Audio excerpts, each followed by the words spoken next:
Қазақ эстрадасының жұлдызы Төреғали Төрәлі сахнаға отбасын алып шығып, барша жанкүйерлерін бір қуантты. Ел алдына алғаш рет ұлымен шыққан әншіге қалың көпшілік тәнті болып, әкесі мен баласына сүйсінген. Төреғали Төрәлі отандық телеарналардың біріне аса ерекше түсірілімге қатысты. Әдетте сахнада бір өзі жарқырап жүретін өнер иесі бұл жолы халық алдына отбасымен бірге шыққан.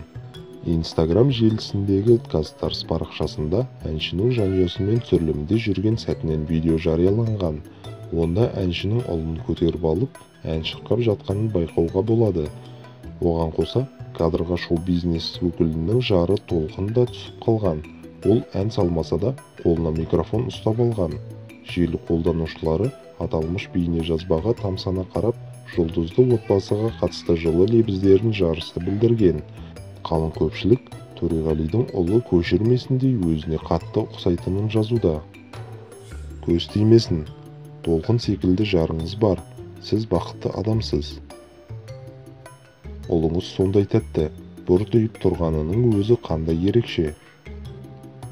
Төреғалидың көшірмесі ғой, әкесінің аузына түсіп қалғандай. Бақытты жанұя деп осы жандарды айт, керемет үлгі болатын отбасысыздар.